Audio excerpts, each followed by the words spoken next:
First of all, thank you for joining us. Pleasure. Nice to be here. I'm sorry to hear about what's happened to you. Yeah. Can you give us a summary of what did you do?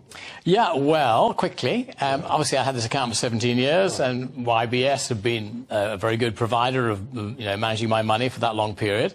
And I just before June started, YBS have always been sending stuff out to their members saying, give us your feedback, how are we doing? Right. We want to hear from you, and this kind of stuff. So just before June kicked off, it was noticeable that they were going to push Pride, the Pride LGBTQ thing, for the month of June.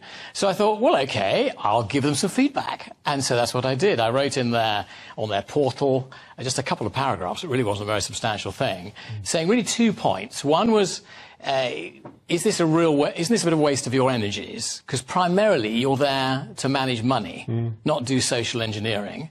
And then secondly, I, as a minister in the church, have serious ethical problems with the transsexual agenda. Right. And that's that one particular thing, and particularly transsexual agenda basically impacting children. Yeah. And they're wanting to have access to children. I gave actually a little link clip to the news reports about Drag Queen Story Hour, which has been going on in America and is going on, unfortunately, a bit in this country too. Just to kind of reference point that. And I thought really, almost certainly the Customer Relations Department will bin it, just ignore that. I thought maybe if they got 100 other similar questions like this from their members, they might think, oh, well, perhaps there's something in this. Perhaps we shouldn't push this gay pride stuff so much. So I heard nothing until last week, and then I got a rather surprising letter from them saying rather extreme things like, the relationship between us has irrevocably broken down. I thought, oh, really? This is the first I've heard about it on this letter. And so we're going to close your account. End of story. You've got 14 days to take the money out of the account, and that's it. So that's where we are now. Scandalous. So you protested very politely. They disagreed with your stance and said they could no longer work with you. Your relationship was broken beyond repair. That's right. But we know that people that are murderers, rapists, and paedophiles have bank accounts. Really? Lots of terrible people have bank accounts. You just happen to have conservative views on sexual ethics. Yeah, seems like it. Right, and you think that's beyond the pale for a bank?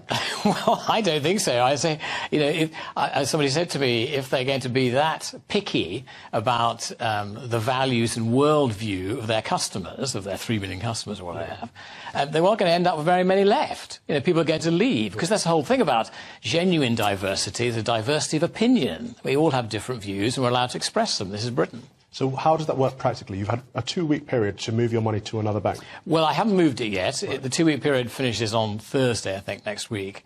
One of the reasons I went and talked to a journalist at the Times yesterday was to flag this up. I mean, I suppose what I would like, really, from YBS would just be an apology, and I hope that they wouldn't do it again. I hope that they wouldn't actually bully and intimidate anyone else that has a different opinion to themselves. Because, Richard, the thing I worry about is that Coutts, NatWest, Metro, Tide, First Direct, PayPal and the Yorkshire Building Society have all been kicking people out that don't subscribe to the LGBTQ agenda. Really? Okay. I can't quite get my head around the idea that a bank needs to have a set of values rather than just managing money. And if it does have a set of values, why are they around sexual ethics? Yeah, well, I tend to agree with you. They're not there for social engineering. That's not their purpose in life, is it? Right. Yeah. And I noticed that they said to you they have zero tolerance against discrimination. Yeah. Now, did you discriminate against anybody? No, not at all. There's nothing personal in it. It was, as I say, I mentioned the financial side, use your time more constructively, managing money, and then the concern I have from a Christian perspective about particularly only some, transsexuals wanting to have access to children. So a disagreement is not discrimination. No, it isn't at all. Right. So what do you recommend people do? Well, it'd be quite good if they put a bit of a pushback to maybe the chairman and the CEO of Yorkshire Building Society and say, don't go down this rabbit hole of a particular worldview, a particular set of values, because you're going to alienate a lot of customers.